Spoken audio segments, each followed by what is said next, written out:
خوف اور ندامت سے کانپ رہے تھے۔ وہ بار بار پیچھے مڑ کر دیکھ رہا تھا، کوئی اسے طرف دیکھ تو نہیں رہا، کھانا لے کر جاتے ہوئے دیکھ تو نہیں رہا۔ جب اسے یقین ہو گیا کہ کوئی اس کی طرف نہیں دیکھ رہا تو اس نے حویلی کے پچھلے اور ویران حصے کی طرف تیز تیز قدم بڑھائے۔ پنڈال کا چکا چوندھ روشنیوں اور شور سے دور یہ حصہ بالکل سنسان اور گہرے اندھیرے میں ڈوبا ہوا تھا۔ یہاں کوئی نوکر بھی نہیں آتا تھا، کیونکہ عبدالحق نے خود سب کو منع کیا ہوا تھا کہ رات کی تاریکی اور خاموشی میں اس کے بھاری جوتوں کی آواز اس سے اور بھی زیادہ ڈرا رہی تھی۔ وہ ایک لمبی گہری اور پرانی راہداری سے گزر کر جو سیدھا اس ٹوٹے ہوئے کمرے کی طرف جاتی تھی جہاں اس نے اپنے بھائی کی نشانی کو قید کر رکھا تھا، اندھیرے میں چلتے ہوئے اسے یاد آیا کہ کیسے مرتے وقت بھائی نے روتے ہوئے بچی کی ذمہ داری اسے دی تھی، اور اس نے صرف اور صرف پیسے کی لالچ میں اس یتیم بچی کے ساتھ جانوروں جیسا بھی بدتر سلوک کیا، اور تیز قدموں سے چلتا ہوا اس پرانی لکڑی کے دروازے تک پہنچ گیا جس پر اس نے خود ایک بھاری اور زنگ آلود کنڈی لگائی ہوئی تھی۔ وہاں پہنچ کر اسے بڑی عجیب سی خنکی بو اور گہرا سناٹا محسوس ہوا۔ عبدالحق کے ماتھے پر پسینہ آ گیا۔ اس نے کھانے کی پلیٹ ایک باہر میں مضبوطی سے پکڑی اور اپنے کانپتے ہوئے ہاتھ سے اس کنڈی کو کھولا۔ کنڈی اتنی ٹھنڈی تھی کہ اسے ہلکا سا جھٹکا لگا۔ اندر سے کسی کے رونے کرانے یا بولنے کی کوئی آواز نہیں آ رہی تھی۔ اسے لگا کہ شاید بچی بھوک کی شدت سے بے ہوش ہو گئی یا شاید مر گئی ہے۔ اس نے دھڑکتے دل کے ساتھ دروازے کو ہلکا سا دھکا دیا۔ لکڑی کا پرانا دروازہ ایک بھیانک اور کرخ دار چرچراہٹ کے ساتھ کھلا۔ کمرے کے اندر گپت تاریک اندھیرا تھا۔ کھڑکی سے آنے والی ہلکی سی چاندنی میں کمرے کا ٹوٹا پھوٹا منظر بالکل بمشکل نظر آ رہا تھا۔ عبدالحق نے ڈرتے ڈرتے ایک قدم اٹھا کر اندر آیا اور انتہائی دھیمی آواز میں بولا کہ بیٹا تم کہاں ہو؟ میں تمہارا چچا ہوں، میں تمہارے لیے تمہاری پسند کا کھانا لایا ہوں۔ میں شادی کے کاموں میں بہت مصروف تھا، مجھے بالکل وقت نہیں ملا، باہر آؤ اور کھانا کھا لو۔ مجھے معاف کر دو۔ اس کے ان الفاظ کا کوئی جواب نہیں ملا۔ کمرے میں موت جیسی خاموشی تھی۔ اس نے گھبرا کر دیوار کو ٹٹولا اور پرانے بلب کا سوئچ دبا دیا۔ ایک زرد اور مدھم سی روشنی کمرے میں پھیلی۔ اس کی نظریں سیدھے کونے میں رکھے اس چارپائی پر گئیں، لیکن وہ بالکل خالی تھی۔ وہ بری طرح گھبرا گیا کہ بچی کہاں گئی۔ وہ یہاں سے بھاگ گئی۔ اگر وہ بھاگ کر ان شریف نوابوں کے سامنے چلی گئی تو اس کی کیا عزت رہ جائے گی؟ اس کا دل پسینے سے باہر آ رہا تھا۔ اس نے جلدی سے کھانے کی پلیٹ میز پر رکھی اور تیزی سے گھوم کر کمرے کے دوسرے حصے کی طرف دیکھا۔ اچانک دروازے کے پیچھے کھڑے ایک پتلی اور کمزور سے سائے نے ہلکی سی حرکت کی۔ عبدالحق کے منہ سے ڈر کے مارے ایک دبی ہوئی چیخ نکلی جب اس نے دیکھا کہ اس کی یتیم بھتیجی وہیں کھڑی تھی۔ اس کی رنگت کاغذ کی طرح زرد تھی اور آنکھوں کے نیچے گہرے سیاہ حلقے تھے۔ میں پوری طرح سے تھم گیا۔ عبدالحق کے پیروں تلے سے زمین نکل گئی، کیونکہ اس کمزور، کانپتی اور بھوک سے نڈھال بچی کے ہاتھوں میں کوئی روٹی کا سوکھا ہوا ٹکڑا یا پانی کا گلاس نہیں، بلکہ ایک انتہائی بھاری سیاہ رنگ کی جدید پستول تھی جس کے آگے ایک لمبا سا سائلنسر لگا ہوا تھا۔ اس موت کے ہتھیار کے ساتھ ہی اس چھوٹی سی مٹھی میں ایک مڑا توڑا کاغذ کا ٹکڑا بھی سختی سے دبا ہوا تھا۔ عبدالحق نے دماغ کی رگیں جسے پھٹنے لگی۔ اس کا سانس حلق میں بری طرح اٹک گیا اور اس کی آنکھیں خوف اور ناقابل یقین حیرت سے کھلی کی کھلی رہ گئیں۔ وہ یہ سوچ کر آیا تھا کہ وہ بھوک سے تڑپ رہی ہوگی، منتیں کر رہی ہوگی، لیکن اس خستہ حال اور اندھیرے کمرے میں ایک 14 سالہ لڑکی کے ہاتھ میں موت کا یہ لرزہ خیز ہتھیار دیکھ کر عبدالحق کا سارا غرور، تکبر اور خاندانی شان کا نشہ ایک ہی لمحے میں پگھل کر پسینے کی صورت میں اس کے ماتھے پر بہنے لگا۔ اس نے لڑکھڑاتے ہوئے قدم پیچھے ہٹایا۔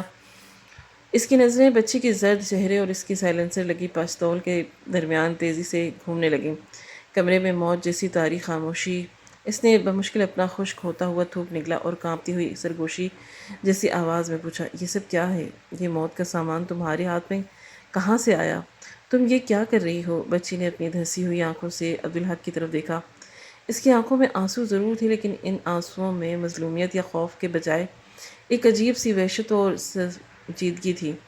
اس نے پستول کا سرخ رخ نیچے کیا اور 2 قدم آگے بڑھ کر عبدالحق کے بالکل قریب کھڑی ہوئی اور انتہائی دھیمی اور لرزتی ہوئی آواز میں سرگوشی کی، چچا جان، آپ جن لوگوں کو بڑے شہر کے خاندانی نواب اور شریف انسان سمجھ کر اپنی اکلوتی بیٹی سونپ رہے ہیں، وہ نواب نہیں اور کوئی شریف لوگ نہیں ہیں، وہ تو ایک بہت بڑا اور انتہائی خطرناک ڈاکو اور قاتلوں کا گینگ ہے۔ آپ کی جان، میری بہن کی عزت اور آپ کی ساری دولت اس وقت موت کے سائے میں ہے۔ یہ الفاظ عبدالحق کے دماغ پر کسی بھاری ہتھوڑی کی طرح لگے۔ اس کا سارا جسم ایک شدید جھٹکے سے کانپ اٹھا، لیکن اگلے ہی لمحے اس کے اندر کا پرانا غرور، اس کی انا اور اپنی بیٹی کے اتنے شاندار اور امیر رشتے کو کھونے کا ڈر ایک بار پھر جاگ اٹھا۔ اس کا کاروباری دماغ یہ ماننے سے یکسر انکاری تھا کہ وہ پڑھے لکھے، نرم گفتار اور اخلاق والے لوگ جو اس وقت باہر پنڈال میں بیٹھے اس کی اور اس کی خاندانی وقار کی تعریفیں کر رہے تھے، وہ کوئی سفاک قاتل یا مافیا ہو سکتے ہیں۔ عبدالحق کا خوف اچانک ایک اندھے اور شدید غصے میں بدل گیا۔ اسے لگا کہ یتیم بچی اسے اس کے اس اندھیرے دالان میں قید رکھا تھا اور اس کی جائیداد اس نے بے دردی سے چھینی تھی، آج اسی چیز کا بدلہ لینے کے لیے اس کی بیٹی کا بسا بسایا گھر اجاڑنے کی سازش کر رہی ہے۔ اس نے غصے سے دانت پیسے آگے بڑھ کر بچی کے ہاتھ سے وہ بھاری پستول اور کاغذ جھپٹا اور انتہائی تلخ لہجے میں بولا، تو جھوٹ بول رہی ہے، تو ایک مکار اور جھوٹی لڑکی ہے۔ مجھے پتا تھا کہ تیری نیت خراب ہے، تجھ سے میری بیٹی کی خوشی، یہ کروڑوں کا جہیز اور میری یہ عزت برداشت نہیں ہوتی۔ تو نے اپنی دادی کو بھی میرے خلاف بھڑکایا ہے اور اب تو اتنی گھناؤنی سازش کر رہی ہے کہ میں یہ رشتہ خود توڑوں۔ تو جانتی ہے وہ کتنے عظیم لوگ ہیں، وہ تو جہیز کی طرف آنکھ اٹھا کر بھی نہیں دیکھ رہے۔ اور یہ پستول، یہ کھلونے تو نے ضرور کسی نوکر سے منگوایا ہوگا تاکہ مجھے ڈرا سکے۔ تجھے کیا لگتا ہے میں بے وقوف ہوں جو تیری ان چالوں میں آ جاؤں گا؟ عبدالحق غصے میں اندھا ہو چکا تھا۔ وہ پستول کو ایک طرف پھینک کر واپس موڑنے ہی والا تھا کہ پنڈال میں جا کر رخصتی تیار کر سکے، لیکن بچی نے آگے بڑھ کر اس کا بازو پوری طاقت سے پکڑ لیا۔ بچی کی گرفت میں اس کی بھوک کے باوجود ایک عجیب سی طاقت اور سچائی تھی۔ اس نے روتے ہوئے التجا بھرے لہجے میں کہا، چچا جان، خدا کے لیے ہوش میں آئیں۔ میں آپ کی بیٹی کی خوشی کیوں برباد کروں گی؟ وہ میری بہن ہے۔ آپ ذرا اس کاغذ کو دیکھیں جو آپ کے ہاتھ میں ہے۔ میری بات پر یقین نہ کریں لیکن اس ثبوت کو تو دیکھیں۔ میں خوف کے مارے اس کمرے کی کنڈی کھول کر باہر نہیں نکل سکتی۔ بچی نے ہانپتے اپنی بات جاری رکھی، چچا جان، اس ٹوٹے ہوئے کمرے کے بالکل پیچھے جو حویلی کا پرانا گودام ہے جسے آپ نے سالوں سے بند رکھا ہوا ہے، اس کی پچھلی دیوار گلی کی طرف ہے، ٹوٹی ہوئی ہے۔ پچھلے 3 دن سے جب سارا گھر شادی کی تیاریوں میں مصروف تھا تو ان نام نہاد نوابوں کے آدمی رات کے اندھیرے میں اس ٹوٹی دیوار کے راستے گودام کے اندر بھاری اسلحہ لا کر چھپا رہے تھے۔ میں نے اس کمرے کی دیوار میں موجود پرانی دراڑ سے اپنی آنکھوں سے دیکھا ہے کہ وہ لوگ درجنوں کی تعداد میں ہیں۔ انہوں نے گودام میں لکڑی کے بڑے بڑے ڈبوں میں بندوقیں اور گولیاں چھپا رکھی ہیں۔ یہ پستول اور یہ نقشہ آج شام ہی ان کے ایک آدمی سے اس وقت نیچے گرا تھا جب وہ دیوار پھاند کر اندر جا رہا تھا، اور میں نے اندھیرے کا فائدہ اٹھا کر اسے اٹھا لیا تاکہ آپ کو دکھا سکوں۔ بچی کی یہ سنسنی خیز اور تفصیلی بات سن کر عبدالحق ایک بار پھر سکتے میں آ گیا۔ اس کے ہاتھوں میں پکڑا ہوا وہ پستول اسے اب کسی کھلونے کے بجائے بہت اصلی، ٹھنڈا اور بھاری محسوس ہونے لگا۔ اس نے جلدی سے اسے اپنے کانپتے ہاتھوں کے ساتھ اس مڑے تڑے کاغذ کو سیدھا کیا۔ کمرے کی اس زرد اور ٹمٹماتی ہوئی روشنی میں جب اس نے اس کاغذ پر نظریں ڈالی تو اس کے جسم کا سارا خون خشک ہو کر رہ گیا۔ وہ کاغذ دراصل حویلی کا ایک ہاتھ سے بنایا گیا انتہائی تفصیلی اور خفیہ نقشہ تھا۔ اس نقشے پر لال رنگ کے مارکر سے حویلی کے تمام راستوں، داخلی دروازے، پنڈال کی روشنیاں اور پوزیشن، یہاں تک کہ اس کمرے کا بھی نشان لگا ہوا تھا جہاں عبدالحق نے اپنی زندگی بھر کی کمائی، نقد رقم اور سونار رکھا ہوا تھا۔ نقشے کے ایک کونے پر باقاعدہ وقت اور منصوبہ لکھا ہوا تھا جس میں صاف اور واضح الفاظ میں درج تھا، رخصتی کے فوراً بعد رات 1:15 پر تمام دروازے بند کر کے اندر فائرنگ کرنی ہے، عبدالحق کو اس وقت مار دینا ہے، باقی مہمانوں کو یکمال بنا کر سارا سونا اور نقدی گاڑیوں میں ڈال کر عقبی راستے سے نکلنا ہے۔ اور سب سے زیادہ لرزہ خیز بات یہ تھی کہ نقشے کے بالکل نیچے اسی نواب صاحب کے دستخط موجود تھے جو باہر پنڈال میں نہایت شرافت اور عاجزی کا لبادہ اوڑھے بیٹھے تھے۔ یہ تحریر اور یہ نقشہ دیکھ کر عبدالحق کی آنکھوں کے آگے گہرا اندھیرا چھا گیا۔ اس کے پیروں کی طاقت مکمل طور پر ختم ہو گئی۔ اسے اب پوری طرح سمجھ آ چکا تھا کہ وہ شرافت، وہ عاجزی، وہ میٹھی باتیں، وہ سب کچھ صرف ایک بھیانک اور خونی ناٹک تھا۔ وہ لوگ جہیز کے لالچ اس لیے نہیں تھے کہ کیونکہ وہ جہیز تو کیا، عبدالحق کی پوری حویلی، اس کے مہمانوں کا سامان، اس کی دولت اور اس کی جان تک لوٹنے کا منصوبہ بنا آئے تھے۔ اس کے ذہن میں فوراً نواب صاحب کی وہ پرسرار اور کھرچتی ہوئی نظریں گھوم گئیں جب وہ پنڈال میں بیٹھ کر حویلی کے راستوں اور چھتوں کو خاموشی سے جائزہ لے رہے تھے۔ اسے اب سمجھ آیا کہ وہ اپنے آدمیوں کو آنکھوں ہی آنکھوں میں اشارے کیوں کر رہے تھے اور ان کے ساتھی کیوں بار بار بے چینی سے اپنی گھڑیاں دیکھ رہے تھے۔ لیکن عبدالحق کے اندر کا وہ شکی اور کاروباری دماغ جو کسی پر جلدی یقین نہیں کرتا تھا، اب بھی پوری طرح مطمئن نہیں ہوا تھا۔ اسے لگا کہ ہو سکتا ہے یہ نقشہ کسی اور کا ہو، یا بچی کو واقعی کوئی غلط فہمی ہوئی ہو۔ اس کا دل ابھی بھی اس بھیانک حقیقت کو تسلیم کرنے سے انکاری تھا۔ وہ جانتا تھا کہ اگر اس نے بغیر تصدیق کیے پنڈال میں جا کر کوئی ہنگامہ کھڑا کر دیا اور یہ بات جھوٹ نکلی تو دھولے والے اپنی بے عزتی محسوس کرتے ہوئے اسی وقت بارات واپس لے جائیں گے اور وہ پورے علاقے میں ہمیشہ کے لیے منہ دکھانے کے قابل نہیں رہے گا۔ اس نے بچی کی طرف دیکھا جس کا پسینہ اور خوف سے بھیگ چکا تھا۔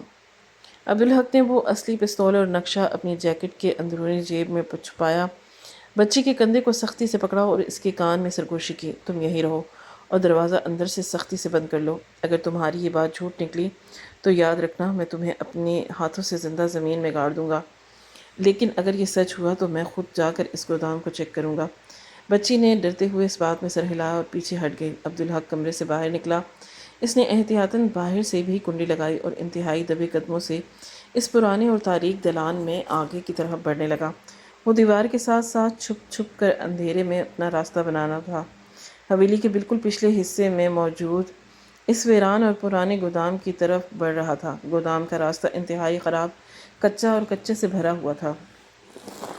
رات کی تاریخ میں اس ویرانے کے اندر ایک خوفناک سناٹا چھایا ہوا تھا جس میں موت کی بو محسوس ہو رہی تھی۔ عبدالحق کے ہر قدم کے ساتھ اس کی ٹانگیں کانپ رہی تھی۔ اسے لگ رہا تھا کہ اگر کسی نے اسے یہاں اس طرح آتے دیکھ لیا تو اسے بغیر کوئی سوال کیے وہیں موت کی گھاٹ اتار دے گا۔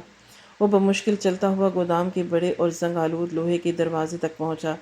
دروازہ بظاہر بند تھا لیکن اس پر لگا ہوا پرانا بھاری تالا ٹوٹا ہوا تھا، جو اس بات کا پہلا اور بھیانک ثبوت تھا کہ کوئی نہ کوئی اس گودام میں ضرور تھا۔ عبدالحق نے ایک لمبا اور گہرا سانس لیا اور دل میں اللہ کا نام لیا اور انتہائی احتیاط کے ساتھ دروازے کو ہلکا سا دھکا دیا۔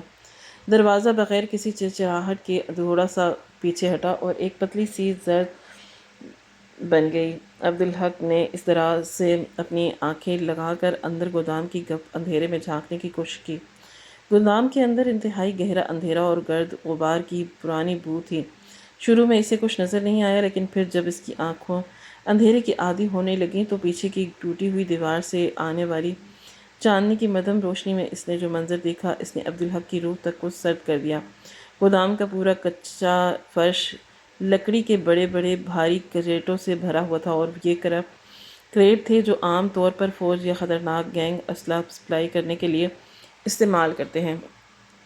ایک دو کریٹ کھلے ہوئے تھے اور ان کے اندر سے جدید خطرناک اور خودکار کلاشنکوف کی سیاہ اور چمکتی ہوئی نالیاں باہر نکلی ہوئی صاف نظر آ رہی تھی۔ اس کے ساتھ ہی گولہ بارود اور میگزین کے درجنوں جھوٹے ڈبے پڑے ہوئے تھے۔ یہ کوئی چھوٹا موٹا اسلحہ نہیں، یہ پوری کی پوری ایک بستی کا تباہ کرنے اور سینکڑوں جانیں لینے کا سامان تھا۔ عبدالحق کا جسم خوف سے مفلوج ہو کر رہ گیا۔ اس کا دماغ مکمل طور پر سن ہو چکا تھا اور بچی بالکل سچ کہہ رہی تھی۔ وہ اپنی اکلوتی بیٹی کو جن لوگوں کے حوالے کرنے جا رہا تھا وہ انسان نہیں، وہ خونخوار درندے اور سفاک قاتل تھے جو آج رات اس کی پوری زندگی حویلی کو ایک خونی قبرستان بنانے کا مکمل تیاری کر چکے تھے۔ اس کی آنکھوں کے سامنے اپنی بیٹی کا عروسی لباس بھی سجا، ہنستا مسکراتا چہرہ اپنی خاندانی غرور اور اپنی زندگی بھر کی کمائی ہوئی دولت ریت کے محل کی طرح گرتی ہوئی محسوس ہونے لگی۔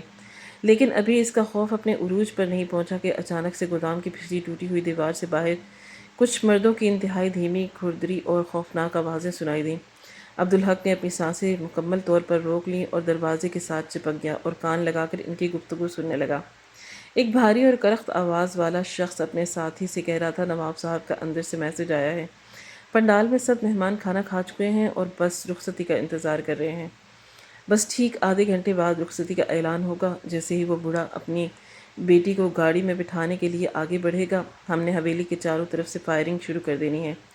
یاد رکھنا سب سے پہلے اس بڈھے عبدالحق کے سینے میں گولی مارنا، کیونکہ اس نے سارا سونا اور نقدی اپنے قبضے میں رکھا ہوا ہے۔ اور ہاں، کوئی بھی مہمان زندہ باہر نہیں جانا چاہیے۔ چاروں دروازے پر ہماری بندے پوزیشن لے چکے ہیں۔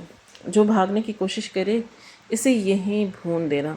دوسری شخص نے ایک شیطانی ہنسی ہنستے ہوئے جواب دیا، فکر نہ کرے استاد، آج تو اتنی بڑی لوٹ مار ہوگی کہ ہماری 7 نسلیں بیٹھ کر کھائیں گی۔ اس بڈھے نے غرور میں آ کر اتنا مال اور جہیز اکٹھا کر لیا ہے کہ اب یہ سارا ہمارا ہے۔ چل جلدی سے، باقی لڑکوں کو میگزین بانٹ، وقت بہت کم ہے، بس نواب صاحب کے اشارے کا انتظار ہے۔ یہ خوفناک اور صفاقانہ گفتگو سن کر عبدالحق کے پیروں کی آخری جان بھی نکل گئی۔ اس کے ماتھے پر پسینے کا سیلاب آ گیا اور اس کے ہاتھ پاؤں برف کی طرح ٹھنڈے ہو گئے۔ آدھا گھنٹہ اس کی زندگی کی، اس کی بیٹی کی عزت اور پنڈال میں بیٹھے سینکڑوں مہمان کی جانوں کے درمیان صرف اور صرف آدھے گھنٹے کا فاصلہ رہ گیا تھا۔ اگر وہ ایک لمحہ بھی مزید وہاں کھڑا رہتا، اس کے جوتوں سے کوئی چھوٹی سی بھی آواز نکل آتی تو وہ صفاق قاتل اسے وہیں گودام میں کتے کی موت مار دیتے۔ اسے اب اپنی جان سے زیادہ اپنی بیٹی کی جان کی فکر کھائی جا رہی تھی۔ وہ جس چھوٹی عزت اور انا کی حال میں سالوں سے قید تھا، وہ خول آج ایک سیکنڈ میں ٹوٹ کر بکھر گیا۔ اسے پہلی بار شدت سے احساس ہوا کہ کچھ دیر پہلے مجمع میں اس کی بوڑھی ماں کی وہ بد دعا کتنی سچی، کتنی پر اثر اور کتنی بروقت تھی۔ اگر آج ماں پنڈال میں آ کر وہ تماشا نہ کرتی، اگر اسے اپنی عزت بچانے کے لیے مجبور ہو کر اس اندھیرے کمرے کی طرف نہ آنا پڑتا، اور اگر وہ یتیم بچی جس کا اس نے حق مارا تھا وہ ان لوگوں کی سازشیں نہ پکڑتی، تو آج رات اس حویلی میں شادی کے گیتوں کی جگہ موت کی چیخیں گونجتی اور خوشیوں کی جگہ لاشوں کے ڈھیر لگ جاتے۔ قدرت نے مکافات عمل کا کیسا بھیانک کھیل کھیلا کہ جس یتیم کو اس نے ساری زندگی بوجھ سمجھا تھا، آج اسی کی وجہ سے جان بچنے کی امید تھی۔ عبدالحق نے انتہائی احتیاط اور لرزتے ہاتھوں گودام کا دروازہ واپس اسی طرح کیا اور وہاں سے الٹے قدموں سانس روکے پیچھے ہٹنے لگا اور اندھیرے دالان میں کسی زخمی جانور کی طرح خاموشی سے دوڑتا ہوا واپس اس حصے میں آیا جہاں روشنیاں قدرے بہتر تھیں۔ اس کا دل کسی بھاری ہتھوڑی کی طرح اس کی پستیوں سے مسلسل ٹکرا رہا تھا۔ اس نے ایک مضبوط دیوار کا سہارا لیا، اس کی ٹانگیں جواب دے رہی تھیں اور وہ وہیں گیلی زمین پر گر کر بیٹھ گیا۔ اس نے جلدی سے کانپتے ہاتھوں سے اپنی جیکٹ کے اندر کا ہاتھ ڈالا اور اپنا موبائل فون نکالا۔ اس کے دماغ میں اس وقت صرف ایک ہی شخص کا نام آ رہا تھا، اس کا پرانا اور مخلص دوست، علاقے کا senior police inspector Chaudhry Shahbaz. Abdul Haq نے جلدی سے شہباز کا نمبر ملایا اور فون سختی سے اپنے کان سے لگا لیا۔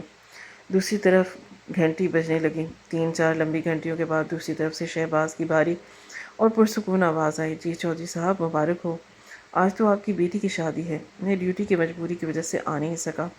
بتائیں کیسے یاد کیا؟ عبدالحق نے روتے ہوئے سسکیاں لیتے ہوئے اور انتہائی گھبرائی ہوئی دبی ہوئی آواز میں سرگوشی کی۔ شہباز خدا کے واسطے میری مدد کر، میں تباہ ہو گیا ہوں، میری بیٹی لوٹ گئی ہے۔ جن لوگوں کو میں نے نواب صاحب سمجھا تھا وہ ایک بہت بڑا دہشت گردوں اور ڈاکوؤں کا گینگ ہے۔ انہوں نے میری پوری حویلی کو چاروں طرف سے گھیر لیا ہے۔ میرے پچھلے گودام میں کلاشنکوفیں اور بھاری اسلحہ پڑا ہے اور وہ بس ٹھیک آدھے گھنٹے میں مجھے اور میرے سارے مہمانوں کو مار کر سب کچھ لوٹنے والے ہیں۔ شہباز جلدی پہنچا، میرے پاس وقت نہیں ہے، وہ ہمیں مار دیں گے۔ دوسری طرف فون پر ایک لمحے کے لیے مکمل سناٹا چھا گیا۔ انسپکٹر شہباز جو اس وقت تھانے میں بیٹھا چائے پی رہا تھا، یہ سنتے ہی اپنی کرسی سے اچھل پڑا۔ اس نے ایک تجربہ کار پولیس افسر ہونے کے ناطے صورتحال کی نزاکت کو ایک سیکنڈ میں بھانپ لیا اور انتہائی سنجیدہ اور تیز لہجے میں کہا، عبدالحق تم ہوش میں ہو تو؟ تم کیا کہہ رہے ہو؟ اتنے مہمانوں میں یہ کیسے ممکن ہے؟ عبدالحق نے روتے ہوئے کہا، خدا کی قسم شہباز، میں سچ کہہ رہا ہوں، میرے پاس ان کی ایک پستول اور حویلی پر بملے کا پورا نقشہ موجود ہے جو میری بھتیجی نے پکڑا ہے۔ خدا را فوراً بھاری نفری لے کر پہنچ اور میری بات سن، سائرن بالکل مت بجانا ورنہ وہ اسی وقت پنڈال میں فائرنگ شروع کر دیں گے۔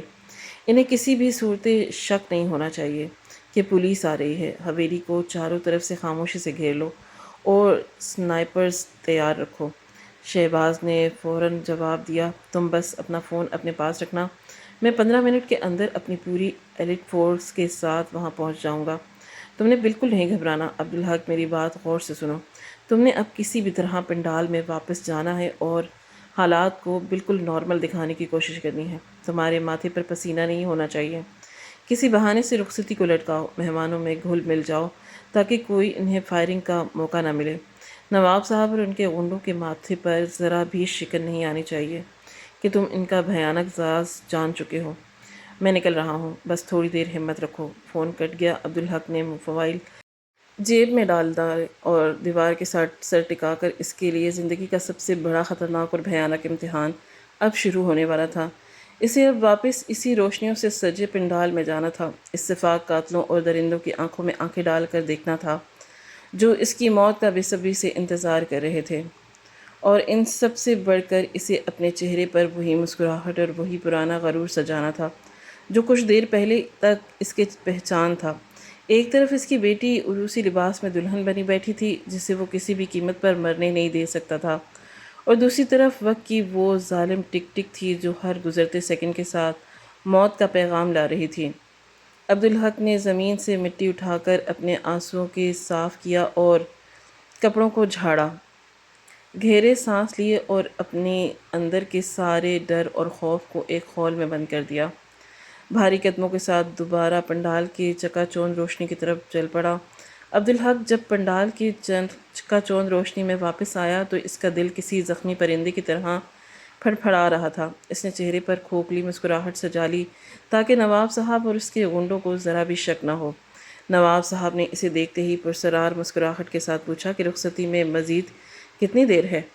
عبدالحق نے خوف چھپاتے ہوئے بہانہ کیا کہ بیٹی ماں کے گلے لگ کر رو رہی ہے اور کچھ خاندانی زیور پہننا باقی ہیں، بس چند منٹ اور دے دیں۔ نواب صاحب کی آنکھوں میں غصے کی پرچھائی لہرائی اور انہوں نے پنڈال کے دروازوں پر کھڑے اپنے آدمیوں کو خفیہ اشارہ کیا۔ عبدالحق نے کن اکھیوں سے دیکھا کہ وہ نام نہاد مہمان اب اپنے کوٹوں کے اندر ہاتھ ڈال رہے تھے جہاں ان کا مہلک اسلحہ چھپا تھا۔ 1:12 ہو چکے تھے۔ عبدالحق کی ٹانگیں کانپ رہی تھی اور وہ دل ہی دل میں اللہ سے گڑ گڑا کر معافی مانگ رہا تھا۔ نواب صاحب اور دولہا اب اپنی کرسیوں سے کھڑے ہو گئے تھے، ان کے چہروں کی شرافت غائب ہو چکی تھی اور صفاک درندگی سامنے آ گئی تھی۔ نواب صاحب نے کوٹ کے اندر ہاتھ ڈالا جس کا مطلب تھا کہ حملے اور خون ریزی کا وقت آن پہنچا ہے۔ عبدالحق نے بے بسی سے آنکھیں بند کر لیں اور شاید پولیس وقت پر نہیں پہنچ سکی اور اب اس کی حویلی خونی قبرستان بننے والی تھی، لیکن عین اسی لمحے جب نواب صاحب نے پستول نکالنے کے لیے ہاتھ نکالا، حویلی کی ساری روشنیاں ایک زرد دار جھٹکے کے ساتھ بند ہو گئیں۔ چاروں طرف گپ اندھیرا چھا گیا اور مہمانوں میں خوفناک ہلچل مچ گئی۔ اس سے پہلے کہ نواب کے غنڈے فائرنگ کرتے، حویلی کی چھتوں اور دیواروں سے انتہائی طاقتور سرچ لائٹیں سیدھی نواب صاحب اور اس کے ساتھیوں پر پڑیں اور پولیس کے سائرن زور سے گونج اٹھے۔ چند ہی سیکنڈ میں انسپکٹر شہباز اپنی ایلیٹ فوج کے ساتھ دروازہ توڑتا ہوا اندر داخل ہوا اور گرجدار آواز میں چلایا کہ حویلی کو گھیر لیا گیا ہے، کوئی اپنی جگہ سے نہ ہلے۔ نواب صاحب کی ہوش اڑ گئے۔ اس نے پستول نکالنے کی کوشش کی لیکن چھتوں پر موجود پولیس سنائپرز نے لیزر لائٹس ان کے سینوں پر جما دی۔ شہباز کے جوانوں نے بجلی کی تیزی سے دروازوں پر کھڑے غنڈوں کو دبوچ کر زمین پر گرا دیا۔ پنڈال میں کھلبلی مچ گئی لیکن پولیس نے فوراً صورتحال پر قابو پا لیا۔ نواب صاحب اور ان کا مکار بیٹا اب ہتھکڑیوں میں تھے اور زمین پر اوندھے منہ پڑے تھے۔ انسپکٹر شہباز نے نواب کے کوٹ سے پستول نکالا اور اس کے منہ پر تھپڑ مارتے ہوئے کہا کہ تیرا سارا گینگ اور گودام کا اسلحہ پکڑ لیا گیا ہے، اب تیری زندگی جیل میں سڑے گی۔ سارا گاؤں اور عبدالحق کے رشتہ دار سکتے میں منظر دیکھ رہے تھے، جنہیں وہ معزز مہمان سمجھ رہے تھے وہ صفاک قاتل نکلے۔ عبدالحق روتا ہوا شہباز کے گلے لگ کر آ۔ شہباز نے اسے دلاسا دیتے ہوئے کہا کہ میرا نہیں، اس یتیم بچی کا شکریہ ادا کرو جس کی بہادری اور سچائی نے آج سینکڑوں جانیں بچائی ہیں۔ یہ سنتے ہی عبدالحق کو زوردار جھٹکا لگا۔ وہ اپنے آنسو پوچھتا ہوا دیوار وار حویلی کے پچھلے اندھیرے حصے کی طرف دوڑا اور خستہ حال کمرے میں داخل ہوا جہاں اس کی یتیم بھتیجی ڈر کے مارے سکڑی بیٹھی تھی۔ عبدالحق روتا ہوا آگے بڑھا اور دھڑم سے اس معصوم بچی کے قدموں میں گر گیا۔ اس نے پاؤں پکڑ کر انتہائی قرب سے کہا، مجھے معاف کر دے میری بچی، میری دولت اور جھوٹی انا نے مجھے درندہ بنا دیا۔ جس جانور جیسی جگہ پر میں نے تجھے قید رکھا، آج وہیں سے تو نے میری اور میری بیٹی کی عزت اور جان بچائی ہے۔ عبدالحق نے بچی کا ہاتھ پکڑا اور اسے کھینچتا ہوا واپس روشنیوں سے سچے پنڈال میں لے آیا۔ سارے مہمان اور اسی کی دلہن بنی بیٹی حیرت سے منظر دیکھ رہی تھی۔ عبدالحق نے مجمع کے سامنے کھڑے ہو کر بغیر کسی انا کے اونچی آواز میں اعلان کیا کہ آج میری دولت خون میں نہا جاتی اگر میرے مرے ہوئے بھائی کی یہ معصوم بیٹی نہ ہوتی۔ میں نے اس کا حق مارا لیکن اس نے مجھے میری زندگی دی۔ عبدالحق نے جائیداد کے اصلی کاغذات اور تجوری کی چابیاں نکال کر روتے ہوئے بچی کے ہاتھ پر رکھ دیں۔ اس نے اپنی دلہن بنی بیٹی کو بلایا اور یتیم بھتیجی کو گلے لگا کر کہا کہ آج سے تم اس گھر کی مالکن ہو۔ میری بیٹی تب تک رخصت نہیں ہوگی جب تک میں تمہیں تمہارا حق اور مقام واپس نہیں دلا دیتا۔ عبدالحق کی بوڑھی ماں جو یہ سب دیکھ چکی تھی سن رہی تھی، لڑکھڑاتی ہوئی باہر آئی اور بیٹے کو گلے لگا کر خوشی کے آنسوؤں کے ساتھ بولی، آج تو نے میرے مرے ہوئے بیٹے کو روح کو سکون دے دیا۔ تو نے ایک بے سہارا کو سینے لگایا، اب تیرے گھر سے رحمت کبھی نہیں جائے گی۔ اس رات کوئی ڈولی تو نہیں اٹھی، لیکن ظلم اور تکبر اور جھوٹے انا کا جنازہ ہمیشہ کے لیے اٹھ گیا، اور مکافات عمل کے طوفان نے ایک ایسا سجا سویرا جھوڑا جس میں